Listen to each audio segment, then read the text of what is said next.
Hello বন্ধুরা, Manti cooking চ্যানেলে তোমাদের সবাইকে স্বাগতম। প্রতিদিনের মতন আবারও একটা নতুন ভিডিও নিয়ে কিন্তু তোমাদের সামনে চলে এসেছি।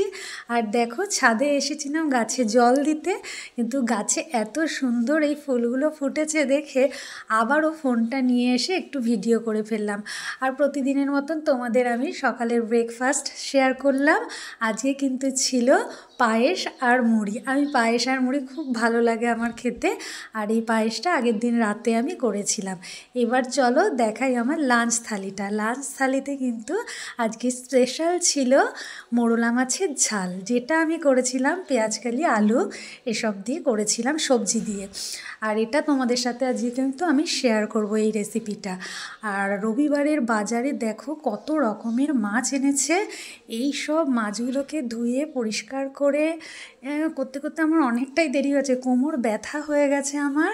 আর দেখো, আমি সব কিন্তু নুন হলুদ দিয়ে মাখিয়ে একেবারে গুছিয়ে নিয়েছি। এসব গোছাতে গোছাতেই অনেকটা লেট হয়ে গেছে আমার রান্না বসাতে। চলো, তবুও ভালো, সব কিছু গুছিয়ে করলে না অনেকটাই তাড়াতাড়ি হয়। কিন্তু অত তো মাছ আমি রান্না করব না, আজকে করব হচ্ছে মোরলা মাছ আর মাছের তেলের বড়া। আর দেখো, আমি কিন্তু বসিয়ে দিয়েছি রাইস কুকারে বেগুন আর আলু সেদ্ধ দিয়েছি। আর এই দিকে সমস্ত গুছিয়ে নিয়েছি। মোরলা মাছের ঝাল করব, আর ওই মাছের যে পরিষ্কার তেলটা ওটা কিন্তু দিয়ে আমি বড়া করব। এই দুটোই কিন্তু তোমাদের সাথে আমি আজকে পুরো রেসিপিটা শেয়ার করব। তোমরা পুরো ভিডিওটা দেখো, তাহলে কিন্তু দেখতে পারবে আমি কীভাবে করেছি। মোরলা মাছটা ভাজার জন্যে প্রথমেই কিন্তু আমি তেল বসিয়ে দিয়েছি, আর কড়া করে কিন্তু মোরলা মাছটাকে ভেজেছি। কড়া বলতে কি, খুব কড়া না, মাঝারি। আর আমি কিন্তু মোরলা মাছের মাথাগুলোকে আগেই আলাদা করে কেটে রেখে দিয়েছি। আর সেই মোরলা মাছের মাথাগুলোও কিন্তু আজকে আমি ভাজা করব। আমি এই চচ্চড়িটার মধ্যে মাথাটা না দেই না, কারণ মাথাটা সবারই দাঁতে ঠাতে ঢুকে যায় বলে অসুবিধা হয় বলে আমরা মাথাটা সবসময় আলাদা করেই কেটে ওটা আলাদা করে গরম গরম ভাজা খাই। আর দেখো, প্রথমে আমি কিন্তু তেলে কালো জিরে ফোড়ন দিয়ে নিলাম, আর তারপরে কেটে রাখা আলুটাকে দিয়ে ভালো করে আমি কিন্তু হলুদ দিয়ে ভেজে নেব।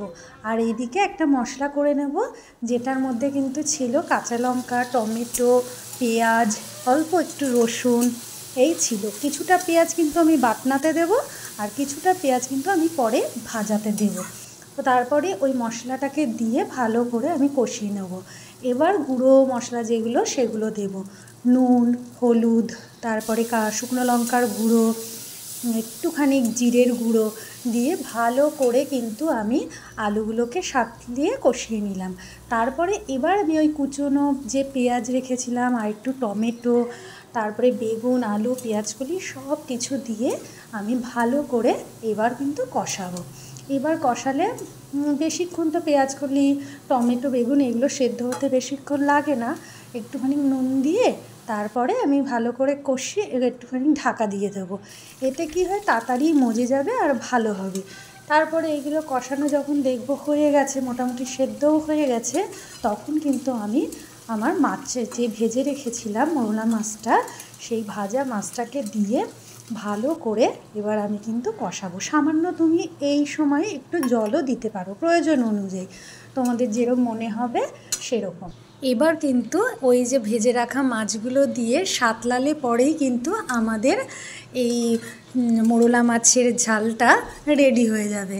আর এই মোরলা মাছের ঝালটা খেতে কিন্তু খুব টেস্টি হয়।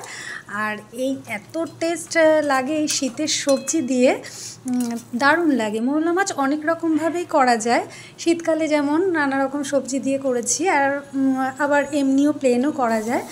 তেমনি এই শীতের ধনেপাতাটা পড়লে না এই মোরলা মাছের দারুণ টেস্ট হয়। আমি একটু বেশি করেই ধনেপাতা দিয়ে থাকি। যাই হোক, এবার দেখো কীরকম হয়েছে আমার মোরলা মাছের ঝালটা।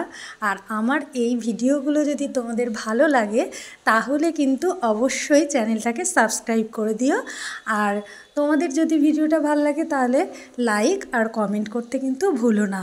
এবার কিন্তু তোমাদের দেখাবো মাছের তেলের বড়া ভাজাটা। এটা কিন্তু খেতে খুব টেস্টি হয়েছিল। দেখো স্টেপ বাই স্টেপ কীভাবে আমি করলাম। প্রথমেই তো দেখলে একটু বেসন, নুন, হলুদ, লঙ্কার গুঁড়ো আর একটুখানি কর্নফ্লোর দিয়েছিলাম, আর একটু কাঁচা পেঁয়াজ আর কাঁচা রসুন আর কাঁচা লঙ্কা কুচি দিয়ে ভালো করে মেখে নিয়ে বড়াগুলো ভেজেছিলাম।